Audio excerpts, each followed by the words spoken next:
Amen. Bénissons le Seigneur qui nous permet encore ce matin d'être dans sa présence et surtout d'écouter sa parole. Alléluia.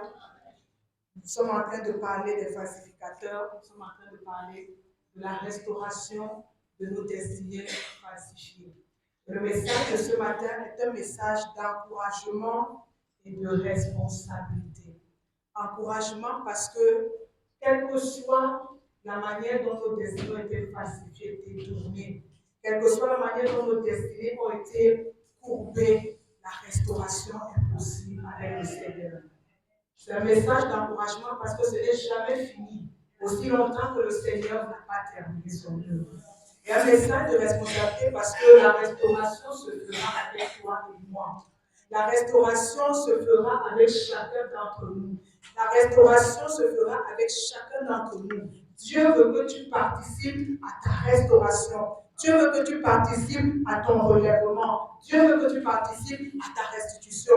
Dans le message de ce matin, c'est un message d'encouragement et de responsabilité. Et ce matin, nous parlerons d'un sujet qui est très simple. On a commencé à l'aborder la semaine dernière. Ce matin, le titre de mon message est tout simplement de l'abaissement au relèvement.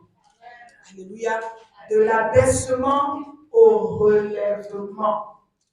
S'il y a abaissement, je veux que tu saches ce matin que le relèvement est aussi possible. De l'abaissement au relèvement. Je vais mettre devant nous deux textes que nous allons lire ensemble. Le premier texte se trouve dans Deutéronome 28.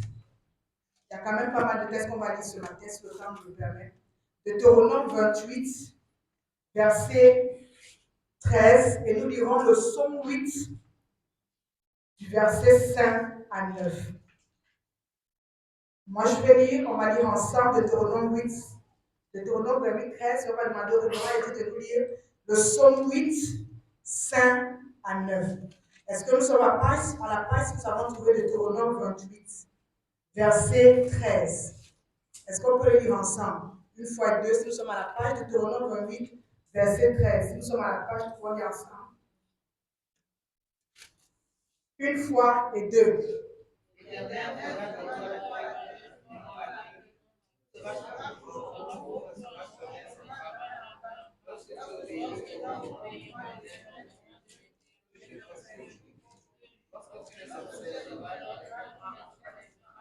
On va maintenant lire comme quelqu'un qui aspire au relèvement ce matin. Alléluia.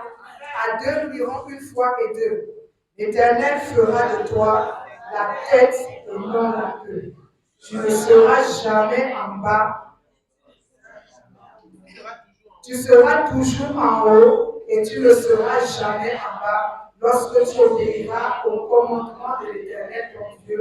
Je te prescris aujourd'hui, lorsque tu les observeras, il les mettra en pratique. Psaume 8,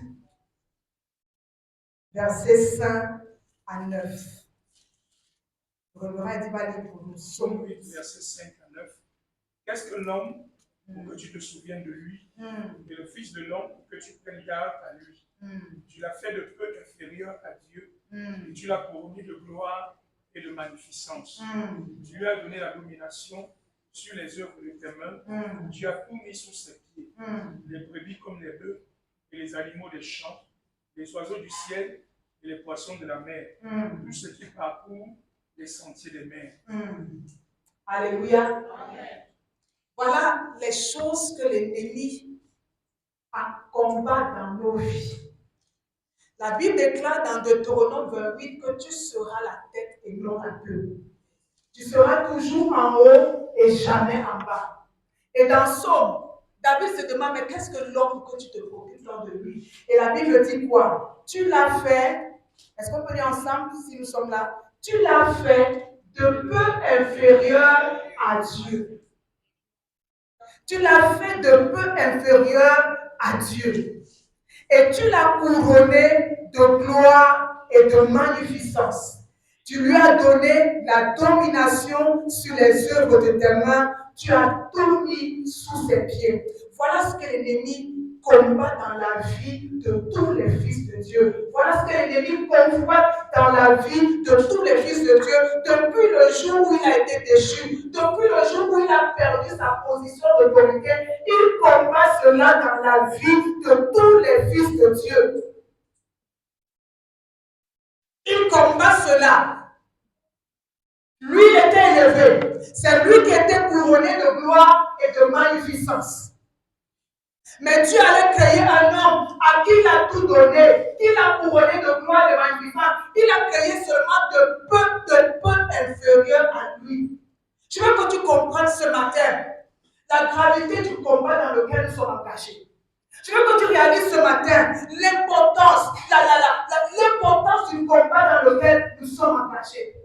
Il y a quelqu'un qui ne veut pas que tu restes en haut. Il y a quelqu'un qui ne veut pas que tu restes en haut. Il y a quelqu'un qui veut que ta vie soit toujours en bas. Il y a quelqu'un qui veut que tu sois toujours en bas. Dieu a dit tu seras la tête. Et il est venu dans le jardin d'Éden pour qu'il soit en bas. Il est venu dans le jardin d'Éden pour qu'il perde cette position-là et le mettre en bas.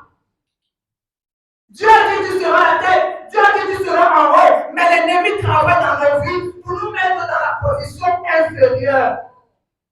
Il fait tout pour que nous soyons dans l'abaissement, que nous soyons plus bas que ce à quoi il nous a appelés, que nous ayons moins que ce à quoi il nous a appelés, que nous fassions moins que ce à quoi il nous a appelés. Ça, c'est le combat de notre destinée.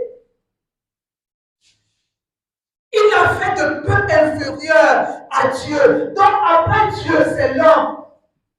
Et l'ennemi qui occupait cette position-là n'a pas digéré cela. Il n'a pas digéré cela. Il n'a pas digéré que la gloire qui était la sienne passe à quelqu'un d'autre. Il n'a pas digéré que la gloire, la magnificence qui était son partage passe à quelqu'un d'autre. Et il a dit, je livrerai bataille à cet homme pour qu'il n'accomplisse jamais sa destinée. Je livrerai bataille à cet homme pour qu'il ne soit jamais dans sa destinée. Je livrerai bataille. Alors je voudrais vraiment que tu réalises ce matin que ta destinée est le champ de bataille de l'ennemi. Ta destinée, c'est ce qui fait le plus mal à l'ennemi. Parce que ta destinée lui rappelle qu'il est déchu. Parce que ta destinée lui rappelle qu'il a tout perdu. Et il ne voudrait pas être le seul à perdre. Il voudrait que quelqu'un d'autre perde comme lui. Il ne voudrait pas être le seul à être en bas. Il voudrait que quelqu'un d'autre soit en bas comme lui. Il ne voudrait pas que quelqu'un soit élevé. Il voudrait que quelqu'un soit dans la bassesse comme lui. C'est la raison pour laquelle il attaque nos vies pour nous maintenir dans la bassesse. Il attaque nos vies pour qu'il y ait régression. Il attaque nos vies pour qu'il y ait diminution. Il attaque nos vies pour que nous soyons toujours en bas. Il attaque nos vies pour que nous soyons toujours derniers. Il attaque nos vies pour qu'il y ait toujours rétrogradation. Alléluia. Alléluia. Il a créé de peu inférieur à Dieu.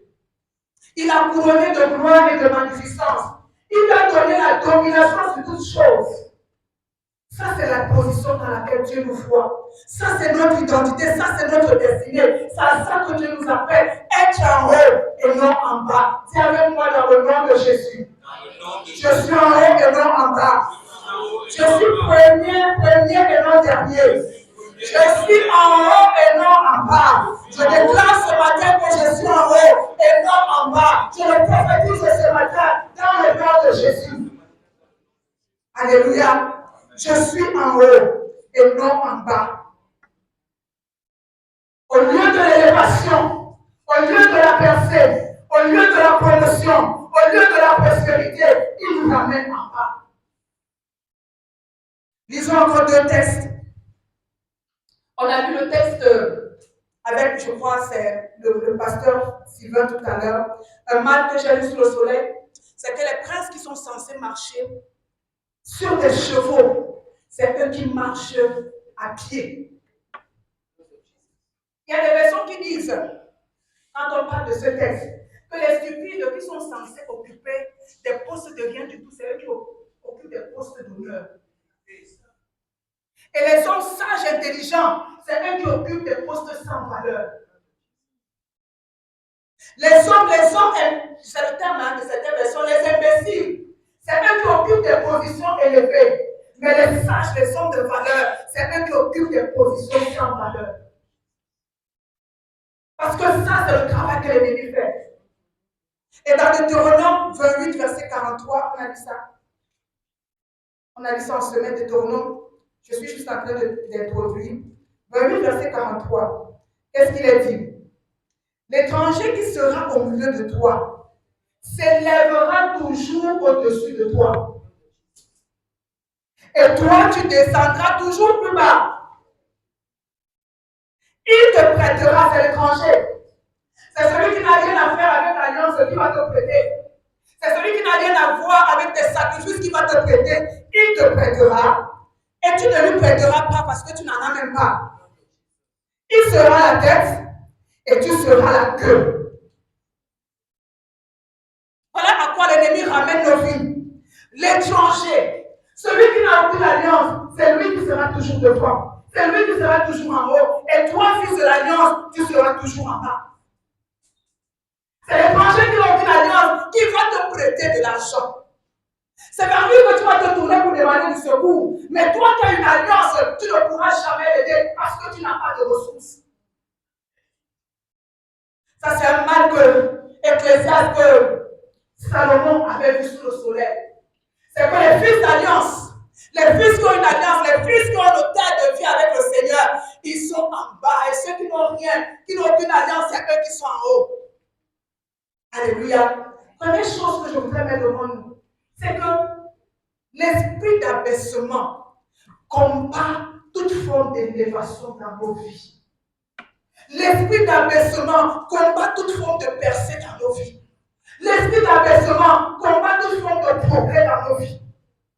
Si tu veux énerver l'ennemi, travaille pour ton élévation. Si tu veux énerver l'ennemi, travaille pour être là où Dieu te veut.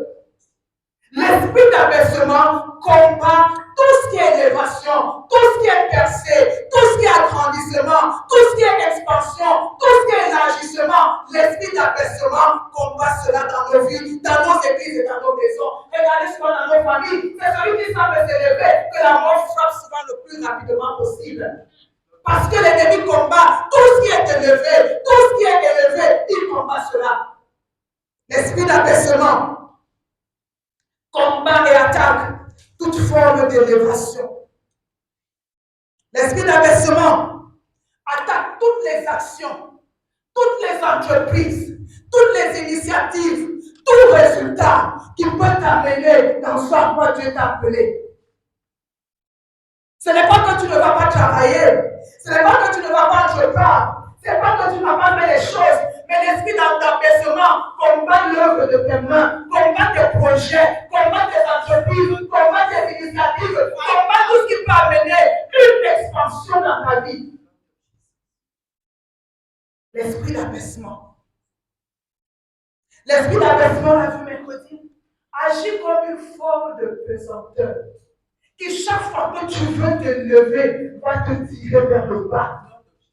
Toutes les fois que tu veux te lever financièrement, que tu commences à entreprendre un projet, les choses semblent marcher. Tu commences même à payer ton loyer à partir de ce business, mais du jour au lendemain, tout s'écroule. L'esprit d'abaissement, tu as une relation qui te fait du bien, mais tu ne sais pas pourquoi du jour au lendemain, cette relation s'arrête, c'est brisé, il y a des incompréhensions. C'est l'esprit d'abaissement. Tu gagnes un marché. Au moment où tu vas rentrer en connaissance, tu apprends que ce marché est passé à quelqu'un d'autre. Tout ce que tu entreprends, qui peut amener l'expansion, qui peut amener l'élévation, l'esprit d'abaissement attaque cela. Tu t'élèves bien spirituellement. Il y a quelque temps, tu rêvais même de devenir pasteur. Il y a quelque temps, tu rêvais de gagner le monde pour le Seigneur. Aujourd'hui, tu es comme un simple chrétien. Même la prière devient compliquée pour toi. L'esprit d'abaissement t'a tiré vers le bas. T'a tiré vers le bas. Et tu ne dois pas blaguer avec ça. Tu vois, c'est le pasteur Sylvain qui disait, ce n'est pas les sons pour les prières qu'on fait un jour ou 2 jours. C'est les prières que tu dois faire jusqu'à ce que tu occupes ta place. Parce qu'il y a quelqu'un qui prend plaisir à te voir en bas. Il y a quelqu'un qui prend plaisir à te voir en bas et tu ne dois pas laisser cela parce que ta position c'est en haut. Ta position c'est en haut. Et l'esprit d'empêchement, d'abaissement peut attaquer n'importe qui. Quelle que soit ton notion, l'esprit d'abaissement peut toucher à ta vie. La Bible est remplie d'hommes et de femmes qui ont été victimes de l'esprit d'abaissement. Nous connaissons tous notre Père Jean. C'est vrai que ça avait été permis par Dieu. Mais regardez, je vais vous lire un peu ce texte. Ce que l'ennemi touche, cherche à toucher. Disons Jean 1. Jean 1.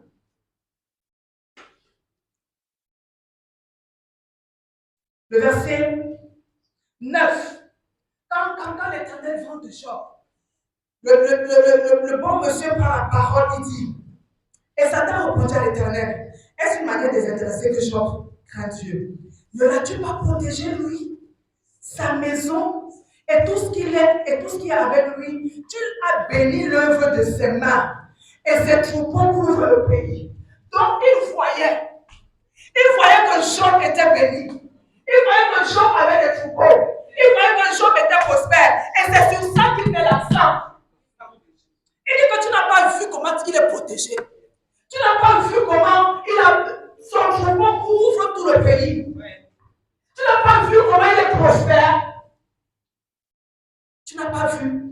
Et Dieu, parce qu'il avait un plan, il a permis. Qu'est-ce que l'ennemi a fait dans la vie de Job? Il a ramené à la situation zéro. Comme quelqu'un qui n'avait jamais eu d'enfant, comme quelqu'un qui n'avait jamais eu de troupeau, comme quelqu'un qui n'avait jamais eu de bonne santé, comme quelqu'un qui n'avait jamais eu de femme, il a ramené à zéro. L'homme qui craint l'Éternel, il a ramené à zéro.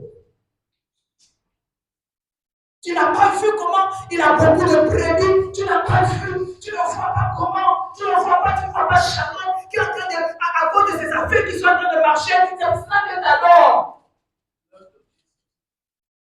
Frère, l'ennemi sait que quand l'esprit d'abaissement t'attaque, tu es capable de maudire Dieu demain. Il le sait. Que quand il a touché à ta élévation, tu es capable de régner Dieu demain. C'est ce que la femme de l'autre a fait. Elle a dit, maudit Dieu meurt. Quoi, on peut tout perdre, on fait continuer à l'adorer. Il sait où il est en train de t'amener quand il t'amène à être plus bas. Nous connaissons également notre tonton David, notre père David.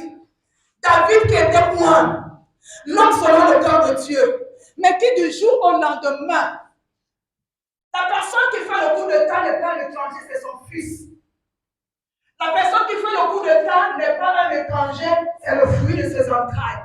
L'esprit d'abaissement est capable de falsifier les sentiments des uns et des autres contre toi. Là où tu étais honoré hier, tu es rejeté. Là où tu as clamé hier, tu es humilié. C'est son propre fils qui le rejette. C'est son propre fils qui fait le coup de temps et David perd tout. Il perd la royauté et devient un fugitif. Par son propre fils. L'estime qu'il a reçue de son fils, il perd cela. La considération qu'il a reçue de son fils, il a perd aux yeux d'Absalom. Il devient un simple homme. Il n'est plus loin de l'Éternel. Qu'on ne peut plus toucher. Il devient un simple homme qui peut détrôner. Et on voit David qui est en train de prendre la fuite comme un fugitif. L'esprit d'abaissement. L'esprit d'abaissement modifie les sentiments des hommes vis-à-vis de toi. Parce que l'abaissement, c'est une dégradation de la valeur, c'est une dégradation de l'honneur, c'est une dégradation de l'estime que les uns et les autres peuvent avoir envers toi. Là où tu étais célébré hier, quand tu passes, tout le monde te tourne le visage, tout le monde te secoue la tête, là où tu étais acclamé hier.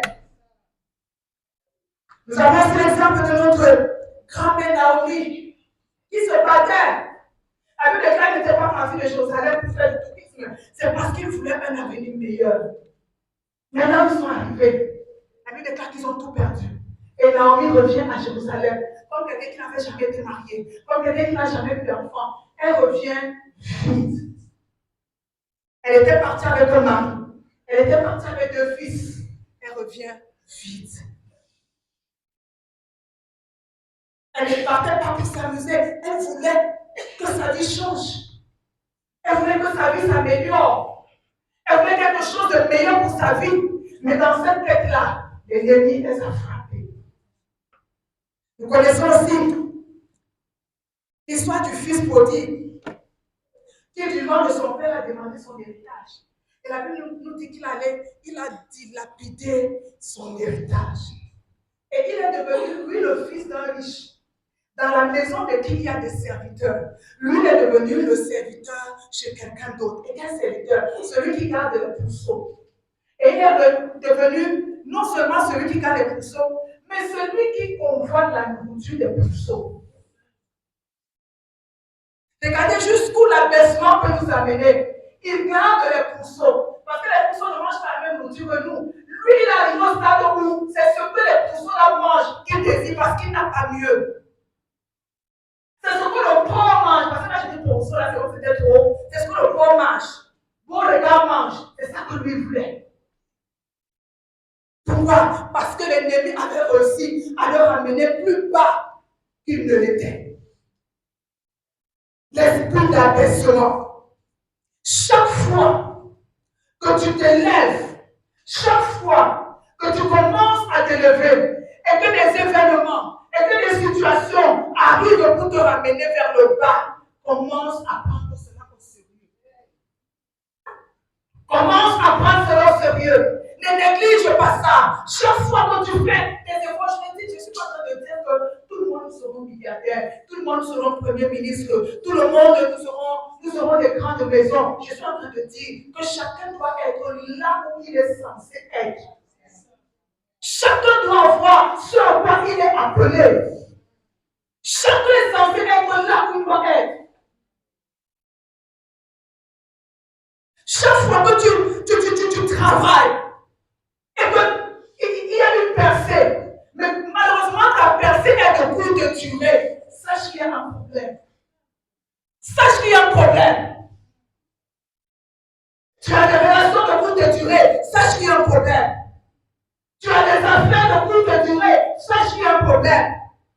Tu as une vie spirituelle de courte durée, tu chantes pendant un mois, mais après, tu te retrouves en bas, sache qu'il y a un problème. Il y a quelqu'un qui veut toujours te ramener vers le bas.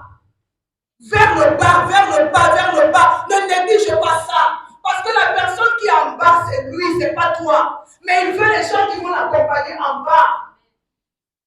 Et ça, tu dois le refuser. Alléluia. Dis avec moi, je suis en haut. Je suis en haut. Je suis la tête. Et non la queue. Je suis en haut. Tu dois refuser cela. Il y a peut-être 2 ans, j'ai vu une maman, une tata qui est avec nous aux immeubles. Pendant qu'elle était en service, elle a occupé de très bons postes. Elle était dans le domaine de l'enseignement jusqu'à ce qu'elle prenne sa retraite. De très bons postes qui lui ont permis, pendant qu'elle était en service, de construire sa maison. Elle a construit une belle maison qu'elle a même commencé à équiper à l'idée. Une belle maison. Et à 2 ans, elle a pris sa retraite, une belle cérémonie de passation de service. 2 mois plus tard, elle se rendait à une retraite dans le nord, parce que la maison qu'elle a construite à Yaoundé, elle vit aux immeubles avec moi. Elle revient de Yaoundé et elle se dit, elle revient du nord, et elle dit, je vais m'arrêter à Yaoundé, je vais voir un peu comment se porte la maison, parce qu'elle avait mis un gardien. Et elle avait ramené certains effets qu'elle voulait installer à la maison. Quand elle arrive, elle trouve que sur le mur de sa maison, on a mis une croix rouge. Le portail d'une croix rouge. Elle regarde toutes les maisons autour de sa maison, elle voit une croix rouge.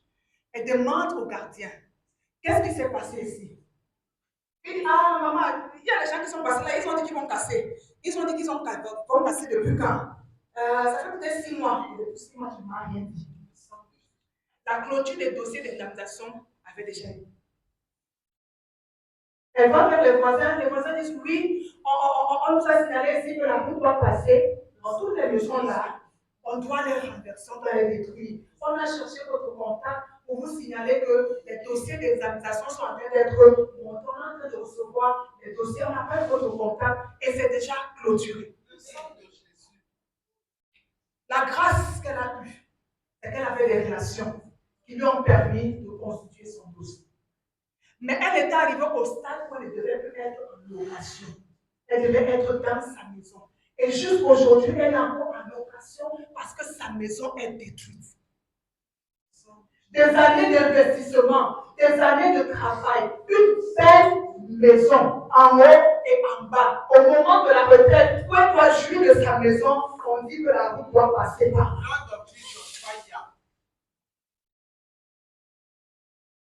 Les postes qu'elle a occupés lui ont permis de bâtir sa maison. Mais elle est aujourd'hui comme quelqu'un qui n'a jamais touché ses francs. Elle est comme quelqu'un qui n'a jamais rien investi.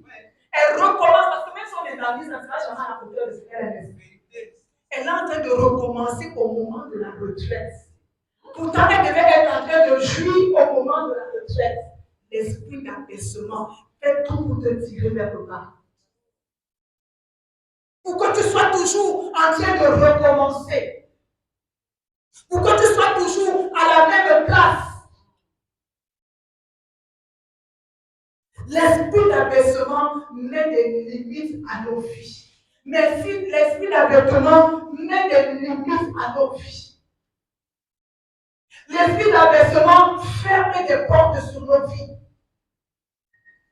L'esprit d'abaissement met des limites, met des interdits sur nos vies. Aussi vrai que tu es de la lignée de tel, vous n'allez pas, vous ne verrez pas, vous ne saurez pas, vous n'aimerez pas, vous. Il met des interdits sur nos vies. Il met des limites sur nos vies. Il ferme des portes sur nos vies. Il rend nuls nos efforts, nos investissements, nos sacrifices. Il rend nuls. L'esprit d'abaissement jette la honte sur nos vies. Le synonyme de l'abaissement, c'est aussi l'humiliation. C'est aussi la honte. L'esprit d'abaissement jette l'opprobre sur nos vies, jette la honte sur nos vies. L'esprit d'abaissement nous plonge dans la bassesse, dans la médiocrité, dans la vie d'à peu près.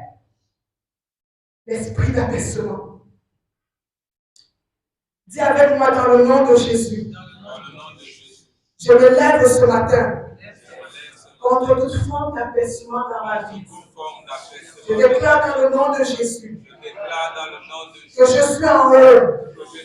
Je suis en haut et non en bas dans le nom de Jésus.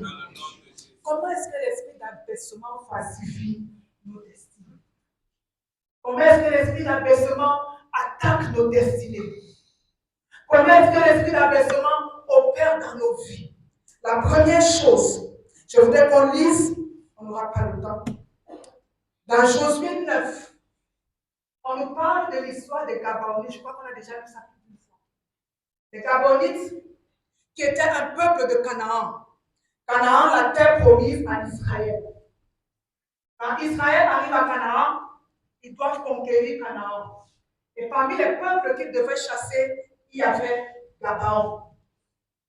Mais parce qu'ils ont vu comment Josué, le général d'armée, était en train de détruire le peuple, la Bible déclare que les Gabonites ont eu peur et ils ont usé de ruse. Ils sont venus voir Josué et ils ont dit que eux, ils viennent de loin. Ils viennent de très loin. Et ils voulaient qu'ils fassent alliance. De telle sorte que quand ils seront en conquête, ils seront combattus, quand ils seront en guerre, que Israël vienne à leur secours. Ils étaient très loin.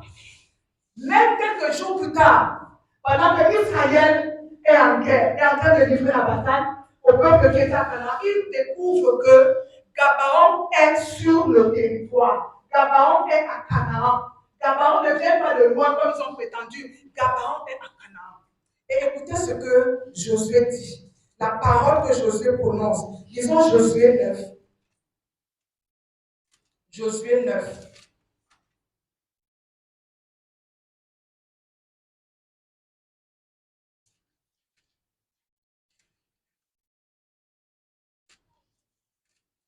Josué 9. C'est que je trouve Josué 9. Verset 23. Josué 9, verset 23. Et nous lirons également le verset 27. La Bible déclare, maintenant vous êtes maudits, et vous ne cesserez point d'être dans la servitude, de couper le bois et de puiser l'eau pour la maison de mon Dieu. Verset 27. Mais il est destiné, dès ce jour-là, à couper le bois et à puiser l'eau pour l'assemblée et pour l'autel de Dieu dans le lieu que l'Éternel choisirait, ce qu'ils font encore aujourd'hui, à cause de la malédiction. L'esprit d'abaissement peut opérer dans nos vies comme une malédiction. Une malédiction familiale, une malédiction ancestrale qui déforme et falsifie nos vies. L'esprit d'abaissement peut opérer dans des familles comme une malédiction. Ils ont été maudits à être toute leur vie des serviteurs. Des gens qui vont couper les bois. Ça veut dire que dans cette lignée-là, même si tu faisais les études de long crayon, tu étais destiné à couper du bois.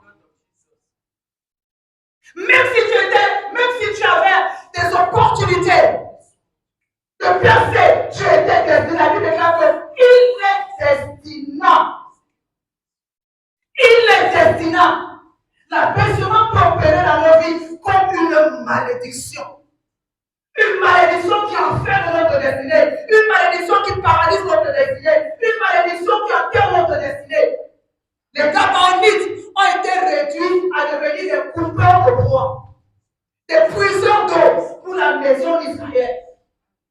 Josué les maudit et il est destiné à couper du bois. Je ne sais pas à quoi nous avons été destinés, mais nous déclarons ce matin que l'abaissement est vaincu dans nos vies par le sang de Jésus.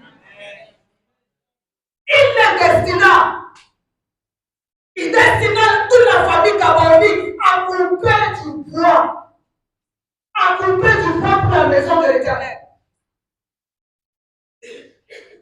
Comme une malédiction. Tu fais des efforts, tu travailles, tu t'assois même quelque part. Tu as même un bon poste de travail. Mais parce que ça agit comme une malédiction, tu ne sais pas comment tu joues le lendemain. Tu es renvoyé. Tu ne sais pas pourquoi tu joues le lendemain. Tu sors du mariage. Tu ne sais pas pourquoi tu joues le lendemain. Les gens te tournent le dos.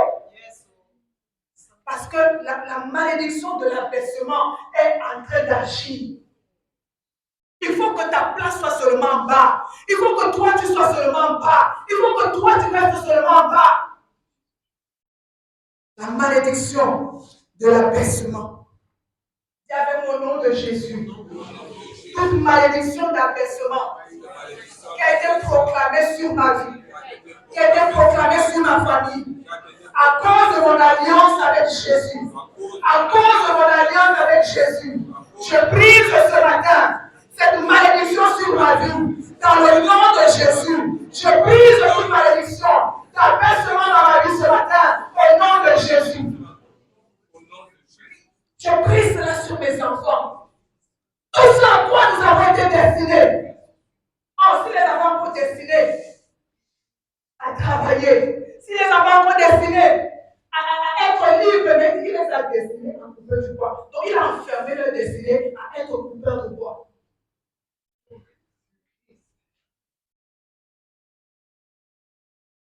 Deuxième mode opératoire de l'esprit d'abaissement. Nous avons vu tout à l'heure les exemples du fils prodigue de Naomi, qui était parti bien riche, qui était parti bien portant. Mais la Bible déclare qu'ils sont revenus à vide. Pourquoi? À cause de leurs décisions et de leurs choix.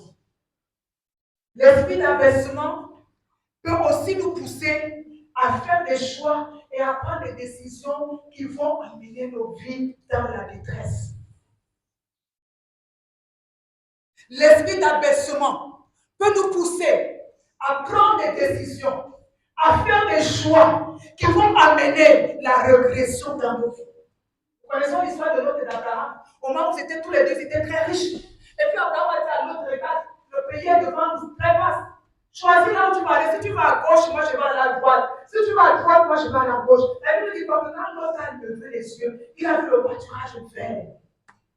C'était vert aujourd'hui, mais il ne savait pas que demain ça devait sécher. Mais là, le ciel a vu que c'était vert, c'était beau. Il a dit qu'il va là-bas. Or, sauter mon comment était sous la malédiction. L'autre était parti avec beaucoup de troupeaux.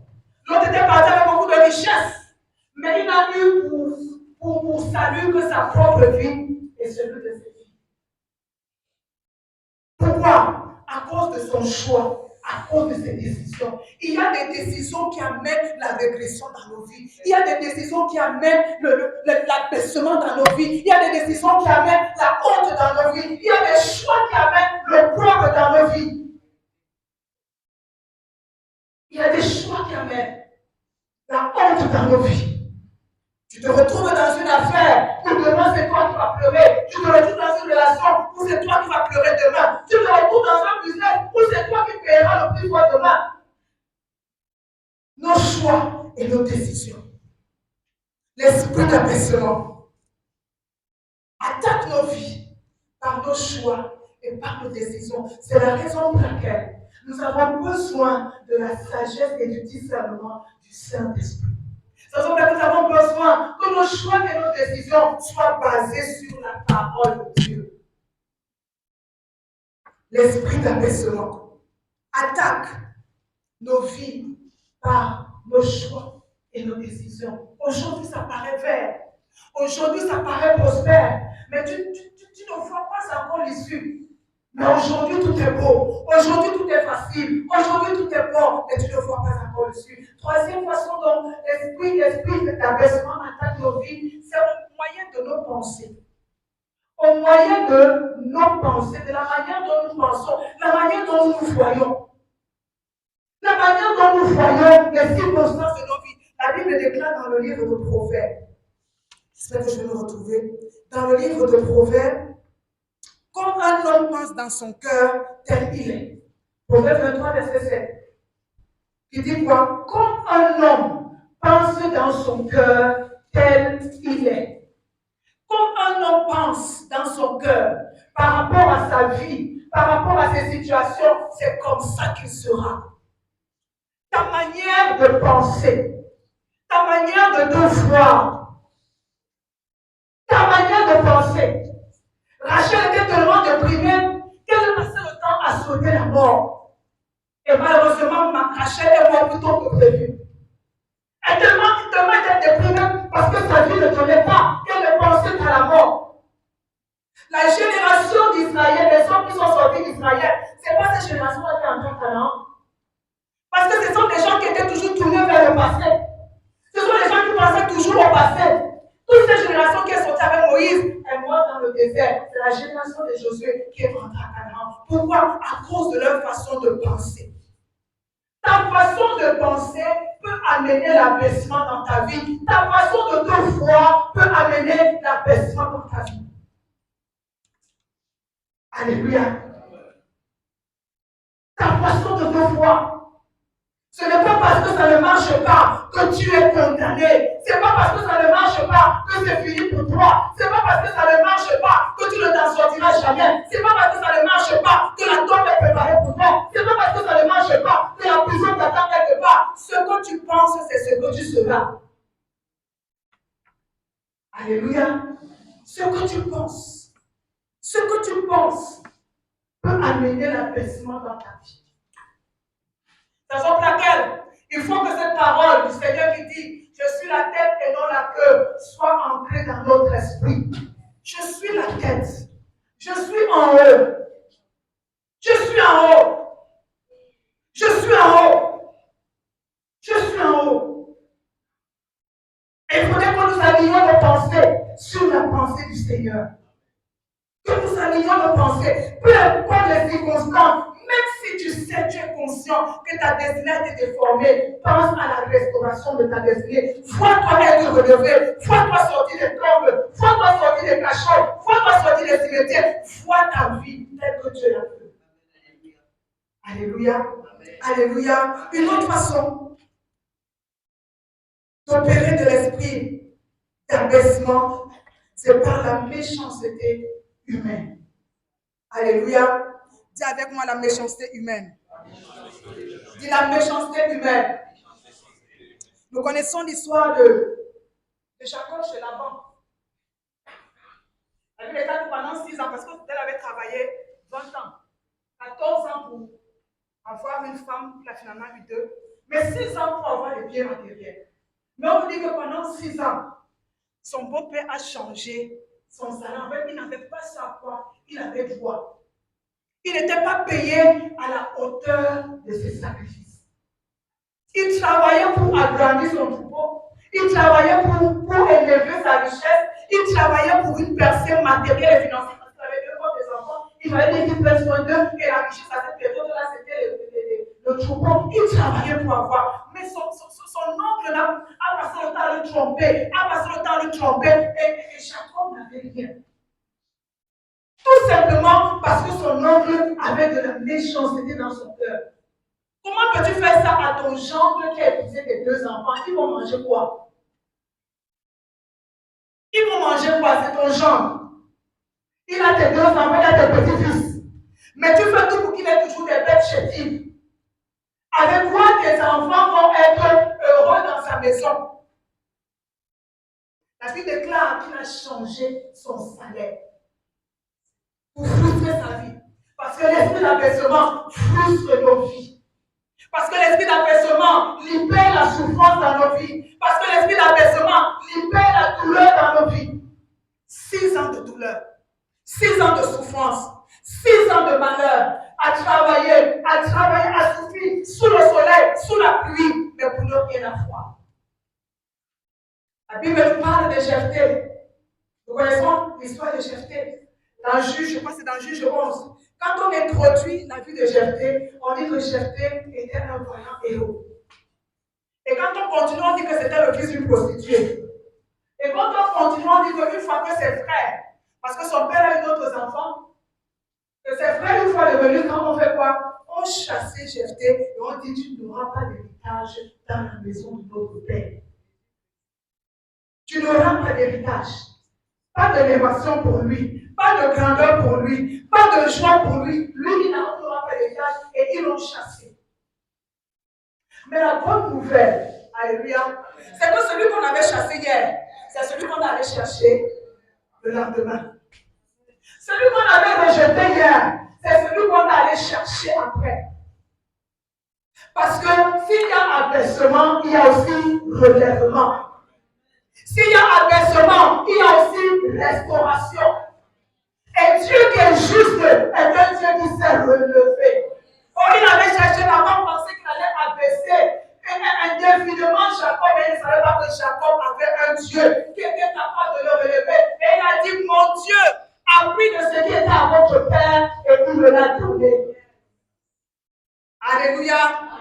Dis avec moi, s'il y a abaissement, il y aura aussi relèvement. S'il y a diminution, il y aura aussi restauration. S'il y a abaissement, il y aura aussi relèvement.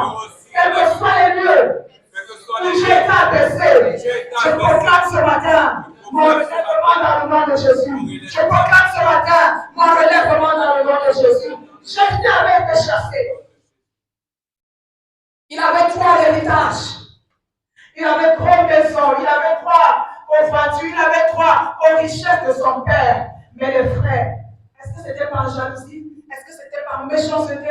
Mais c'était par méchanceté. L'ont chassé, l'ont privé de ce à quoi il avait droit. Parce que l'abaissement nous prive de ce à quoi nous avons droit.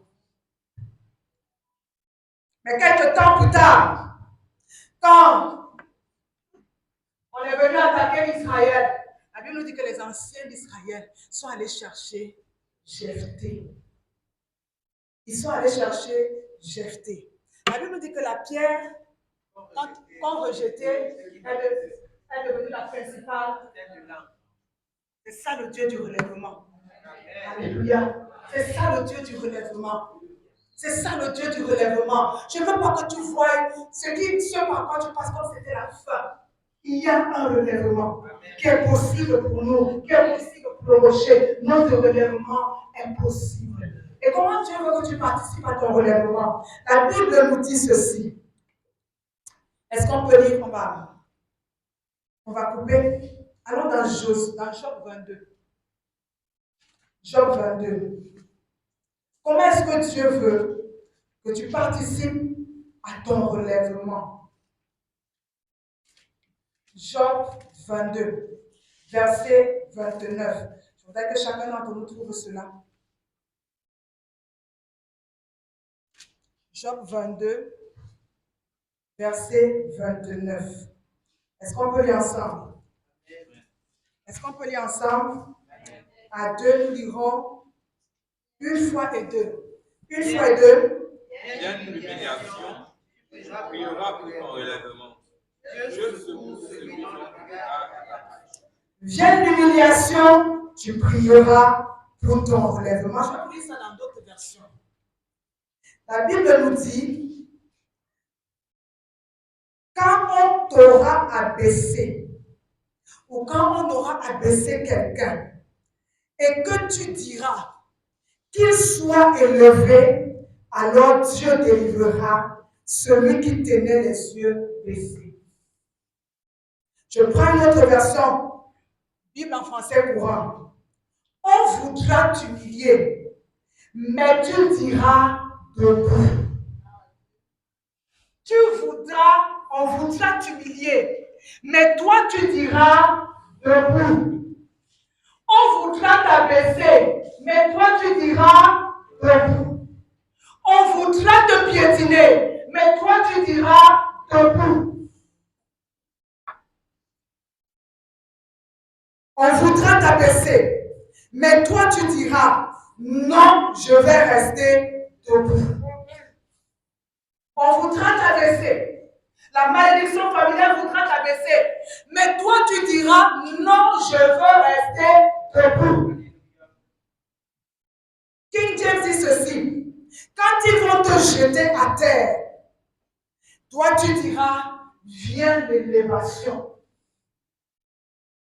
Comment est-ce que tu vas participer à ton relèvement? Par la proclamation de ta bouche. Il n'a pas dit, viens l'humiliation, tu vas pleurer. Viens l'humiliation, tu vas te plaindre. Viens l'humiliation, tu vas te lamenter. Viens l'humiliation, tu vas être abattu. Il dit, viens l'humiliation, tu vas dire quelque chose.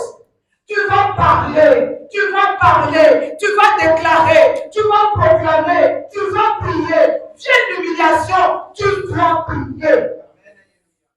Tu dois parler. Il dit, viens l'abaissement, tu diras debout. Tu diras debout. Quand ils vont dire assis, quand ils vont dire à genoux, quand ils vont dire par terre, toi tu vas dire debout. Quand ils viendront pour abaisser ta santé, tu vas dire mon organe debout. Quand ils vont dire, ils vont venir à vouloir abaisser tes finances, tu diras mes finances sont debout. Quand ils vont vouloir abaisser tes enfants, tu vas dire mes enfants debout. Quand ils vont vouloir t'abaisser spirituellement, tu vas dire mon ministère debout. Tu dois dire quelque chose. Tu dois dire quelque chose. C'est la saison où nous devons parler. Parce que quelqu'un a parlé. Pour que tu sois dans l'abaissement, il faut que toi tu parles le contraire. Donc ne pleure pas avec ce moment de prière. Ne pleure pas. Il envoie de ta destinée. Ne pleure pas. Je suis surprise qu'en pendant la prière, les gens ont la bouche fermée. Frère, tu fermes ta bouche quand tu comptes sur quoi? Tu comptes sur quoi? Il y a quelqu'un qui a juré que tu ne vas pas dépasser un. Ta place est zéro. Et toi, tu fermes la bouche. Qui va parler pour toi? Le sang de Jésus a parlé pour que ta bouche s'ouvre. Maintenant, tu n'ouvres pas ta bouche, mais l'autre va continuer à parler. Il dira debout. Même si je vois l'abaissement, je vais dire à ces choses debout. Je vais dire debout. Ma santé debout, mon foie debout, mon estomac debout, mon cœur debout, mes jambes debout. Je dis debout. Amen. Debout. Tu dois parler sur ta vie. Tu dois parler sur ta destinée. Ils ont couché ta destinée quelque part. Tu dis ma destinée debout. Ma destinée lève-toi. Ma destinée paraît. Ma destinée lève-toi. Je dis ma destinée debout. Debout. Amen. Vienne l'humiliation. Vienne l'abaissement. Je vais prier pour mon relèvement. de toi pendant ce temps, c'est que ta bouche s'ouvre. C'est que ta bouche parle. Ne te limite pas aux prières que l'Église organise. La Bible, c'est pas la Bible. Les hommes de la Bible disent que chacun connaît le poids de son bagage. Chacun connaît le poids de son bagage. Et tu ne peux pas m'aider à porter mon bagage. Je suis la seule qui peut porter mon bagage. Et je dois prier pour me décharger de ce bagage. Ne te contente pas de quelques jours de prière qu'on va à l'église, de quelques temps de jeûne et de prière qu'on va à l'église. Frère, toi-même, tu dois t'engager dans une bataille de prière. Tu dois t'engager. Là où on a enfermé ta destinée, tu dois sortir. Là où on t'a ramené à zéro, tu dois sortir de là. Tu dois sortir. You must go out. C'est anglais, papa. Voilà. Tu dois seulement sortir. Alléluia. Amen. Alléluia. Ils ont dit, monte, tu descends. Et le doctorat, tu n'auras jamais un poste de bassesse. C'est l'histoire d'Ecclésiaste. Les hommes intelligents, ils occupent des postes de bassesse. Et les idiots, c'est la Bible qui le dit. Les idiots, les stupides, c'est eux qui occupent des postes élevés. Ton doctorat t'amène à être garanti quelque part. Pourquoi? Parce qu'il y a un abaissement qui parle sur ta vie. Il y a un abaissement qui crie dans ta vie. Il y a un abaissement. J'ai une de mes tantes qui dit souvent, quand l'abaissement parle, quand la malédiction parle, tu vas seulement chercher, elle va seulement te pousser à chercher les gens qui sont aussi sous la malédiction. Elle dit, quelqu'un est déjà condamné. C'est à cette personne-là que tu vas te lier d'amitié. C'est avec cette personne-là que tu as une relation. Donc, elle dit souvent que ma part de malédiction, sa part de malédiction, ça fait beaucoup. C'est ça que je veux comme ça. Alléluia. Je dois parler. Ne te contente pas ici. Le parler là, c'est dans ta chambre. Le parler là, c'est quand tu es seul. Tu dois parler sur ta vie. Tu dois dire debout. On a vu quelque temps que le gouvernement dit, quand l'histoire des deux femmes, quand elle s'est rendue compte que ça là, c'est pas mon enfant, mais elle a parlé. Elle a parlé là, elle voit le roi pour dire que c'est pas mon enfant. Tu ne peux pas voir et tu te tais. Tu ne peux pas voir et tu restes indifférent. Tu dois parler et dire debout, debout mon enfant, debout mon enfant, debout mon enfant. Il est en train de voler ta gloire. Je dis debout mon enfant. Je dis debout. Je dis debout.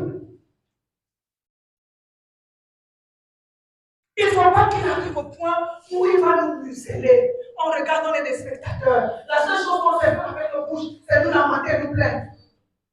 Il faut que tu parles. Tu diras debout. Tu diras relève-toi. Tu diras relève-toi. Tu diras relève-toi. Je ne sais pas qui te retient, mais je dis seulement debout. Je ne sais pas qui t'a enfermé, mais je dis seulement debout. Je ne sais pas où on t'a même enfermé, mais je dis seulement debout. Je dis debout. Comment est-ce que tu peux participer à la restauration, à ton relèvement? La Bible déclare, on va couper parce qu'on n'a pas le temps de lire. Quand le peuple d'Israël arrive à Jephthé et lui a dit, il faut que tu viennes combattre pour nous. Il y a une chose qu'ils ont ajoutée. Il a dit, viens combattre pour nous et tu seras notre chef. Première parole qui sort de la bouche de Jephthé, c'est des paroles d'amertume. Que vous m'avez jeté il y a quelque temps, vous m'avez chassé il y a quelque temps, mais est-ce que vous venez me chercher maintenant? Ils ont encore réitéré la parole. Viens être notre chef et combat pour nous. Et Jephthé dit, si c'est de tout votre cœur, quand vous venez vers moi et quand vous me dites que si je combats et je donne la victoire, je serai votre chef, alors je marche avec vous. Ils ont compris ce deal. Et tu as donné la victoire à Jephthé. Et Jephthé est devenu le chef. Qu'est-ce que je veux dire? Pour que ta destinée soit restaurée, il faut que tu te détaches de ton passé. Il aurait pu rester là, dire que vous m'avez fait, vous m'avez dit, vous m'avez insulté. Non. Quand il a entendu la deuxième phrase, il disait que je serai chef. Il a dit, le passé reste passé, je vais être votre chef. Et il a saisi cette opportunité-là. Détache-toi de ton passé et aie la sagesse pour saisir les opportunités des nouvelles actions qui vont t'amener plus loin. Il n'est pas resté enfermé dans tout ce qu'on lui a fait. Oh, vous m'avez chassé quand j'étais là-bas, vous mettez souvent 2 poulets aux autres, c'est à moi un seul poulet. Moi, je mangeais dans les plats plastiques, mangeais dans les plats en porcelaine. Non, il a dit ça une fois. Quand ils sont encore dit que tu seras notre chef, il a dit ok, je veux être votre chef. Je veux être votre chef. Vous savez, souvent les opportunités d'élèvement arrivent dans nos vies, mais parce que nous sommes enfermés dans le passé, nous ne les saisissons pas. Nous sommes enfermés dans les plaisirs du passé, nous ne les saisissons plus. Il faut que tu te détaches de ce passé qui t'empêche de voir les nouvelles actions qui peuvent propulser ta vie. La décision, c'est de tout votre cœur pour dire que je serai votre chef. Alors j'engage ma vie dans cette bataille. J'engage ma vie dans ce combat. Et si Dieu me donne la victoire, je serai réellement votre chef. Je serai réellement en haut. Il avait abaissé, mais son nation l'a élevé. Alléluia. Il l'avait abaissé, mais ce qu'il a fait l'a élevé. Par ce que tu fais, tu peux vivre l'élèvement. Par ce que tu fais, tu peux vivre le relèvement. Par ton action. Ne laisse pas le passé te paralyser. Ne laisse pas l'échec du passé te paralyser. Ne laisse pas la frustration du passé te paralyser. Il y a une action qui peut produire le relèvement aujourd'hui. Ne dis pas hier j'avais fait, ça n'a pas marché. L'église avait fait, ça n'a pas marché. L'église avait fait, nous montions, mais nous sommes encore descendus. À quoi bon? Aujourd'hui, il y a une nouvelle action qui peut amener le relèvement. Alléluia. Ne laisse pas le passé. Dis à ton frère, ne laisse pas le passé enfermer ta destinée. Ne laisse pas le passé enfermer ton relèvement. Ne laisse pas. Si hier tu as échoué, aujourd'hui c'est possible là aussi. Si hier ça n'a pas marché, c'est possible qu'aujourd'hui ça marche. Si hier ça n'a pas donné, c'est possible qu'aujourd'hui ça donne. Mais il y a une action que tu dois faire. Alléluia. Ça ne viendra pas, il n'y aura pas seulement la prière, mais il y aura aussi une action. Il y aura aussi quelque chose que tu dois entreprendre. Il y a aussi quelque chose que tu dois initier. Il y a aussi quelque chose que tu dois faire. Il y a quelque chose. Alléluia. Dis à ton frère, il y a quelque chose. Il y a quelque chose à faire pour mon relèvement. Il y a quelque chose à faire pour mon relèvement. Que ce soit financièrement, matériellement, spirituellement, il y a quelque chose à faire. Et cette saison, nous devons faire quelque chose. En tant qu'église, en tant qu'individu, je dois faire quelque chose pour mon relèvement. Vient l'humiliation, je vais prier. Vient l'humiliation, je vais aussi agir. Alléluia. Alléluia. Et il y a une troisième chose aussi. On devrait même commencer par là. La Bible déclare dans l'Apocalypse 2:5. Il dit quoi? Souviens-toi d'où tu es tombé. Repends-toi et pratique les premières œuvres. La troisième chose, il faudrait que nous développions un esprit de repentance. Alléluia. Il y a des actions. Il y a des choses que nous avons eu à faire qui nous ont amenés dans la blessure. Et ça ne peut pas être vaincu par le chasser du démon, mais par la repentance. Il dit, souviens-toi d'où tu es tombé. Souviens-toi de ce qui t'a amené dans cette condition. Souviens-toi de ce que tu as fait et qui t'a amené là où tu es aujourd'hui. Repends-toi et reprends tes premières œuvres. Il doit y avoir un changement, une repentance. Il doit y avoir un revirement.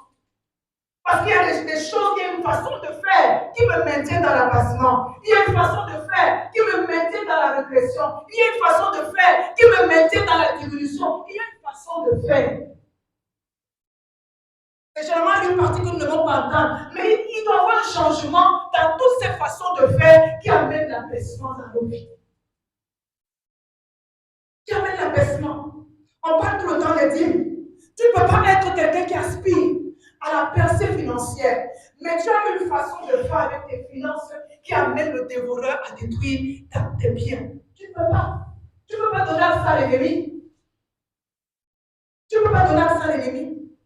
Tu ne peux pas être celle-là qui est toujours suspicieuse, qui est toujours en train de juger, de condamner. Mais tu veux de bonnes relations. Il y a une façon de faire qui amène la régression dans tes relations que tu dois changer. Il y a vivre le relèvement. Tu ne vas pas te plaindre d'être rejeté. Tu ne vas pas te plaindre d'être sans avoir oublié. Quand toi-même tu es fermé,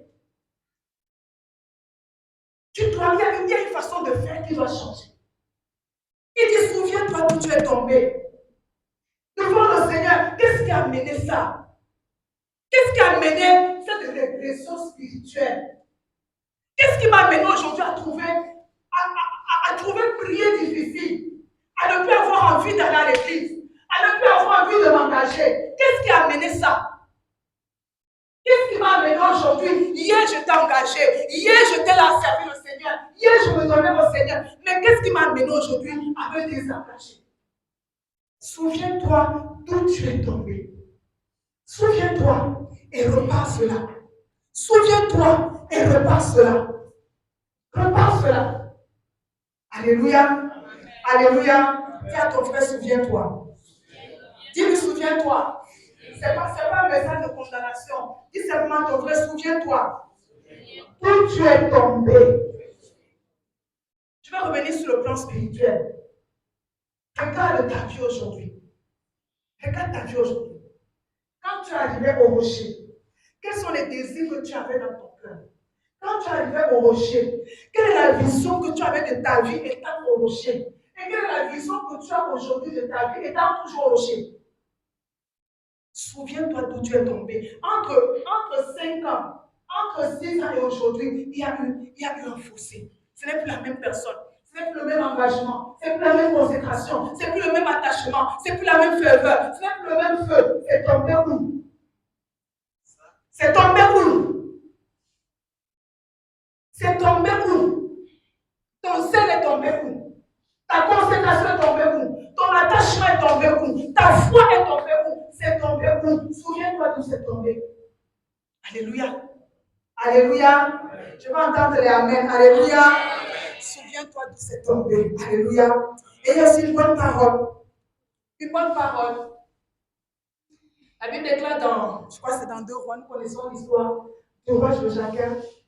La Bible déclare que c'est à sa 37e année que le roi avait relevé sa tête.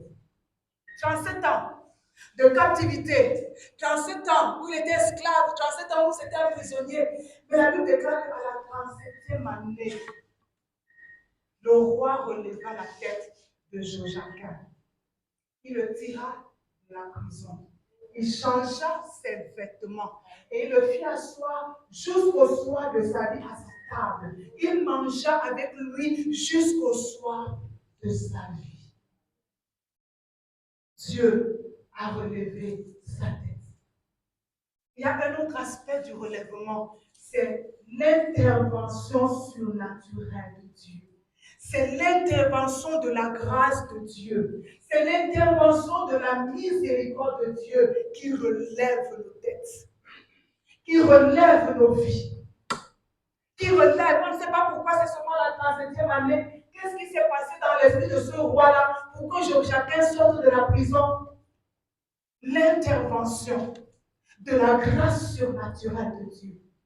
Je veux ce matin mettre devant toi que la volonté de Dieu pour ta vie, c'est d'être en haut. La volonté de Dieu pour ta vie, c'est ton relèvement. Alléluia. Et il y a quelque chose d'extraordinaire qui parle de notre relèvement. C'est l'alliance que nous avons avec Jésus. L'alliance que nous avons avec Jésus.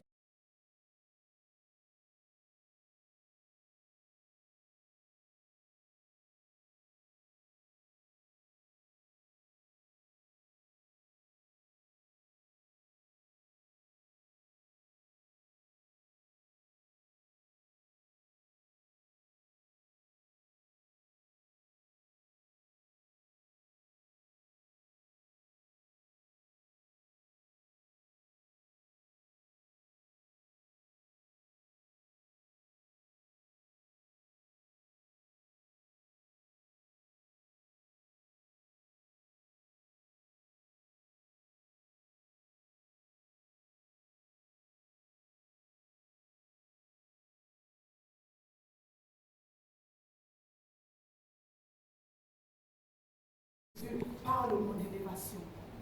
Ça ne pas qu'elle, même si je veux qu'on lise ce texte, Michel, c'est, on va terminer par là sur le dernier texte. Michée 7. Moi, quand je le lis souvent, je le lis avec sourire. Michée 7, est-ce qu'on peut le lire ensemble? Michée 7, verset 8. À partir du verset 8. Michée 7, juste le verset 8. Est-ce qu'on peut lire ensemble? À deux, nous lirons une fois et deux. On peut lire ensemble Michée 7, verset 8, une fois et deux. Ne te réjouis pas à mon sujet, mon ennemi. Si je suis tombé, je me relèverai. Si je suis assise dans les ténèbres, l'Éternel sera ma lumière. Est-ce que tu peux encore le dire ce matin, une fois et deux? Ne te réjouis pas, ne te réjouis pas. Car si je suis tombé, je me relèverai. Si je suis assis dans les ténèbres, l'Éternel sera ma lumière. Est-ce que tu peux le personnaliser ce matin? Dis avec moi, ne te réjouis pas mon ennemi. Ennemi familial, ennemi ancestral, ennemi, ne te réjouis pas. Car si je suis tombé, si j'ai été rabaissé, je me relèverai. Je me relèverai. Partout où tu m'as rabaissé, je me relèverai. Si je suis assis dans les ténèbres, l'Éternel sera ma lumière. Vous savez cette parole de foi que je peux nous laisser ce matin. Si je suis tombé, si j'ai touché le fond, je me relèverai. Parce qu'avec lui, le relèvement est possible. Si je suis aujourd'hui la dernière, si aujourd'hui je suis la dernière, ceux avec qui j'ai commencé, je dis, mais entre guillemets, sont arrivés. Mais moi, je suis encore derrière. Mais avec mon Dieu, je me relèverai. Alléluia. Alléluia.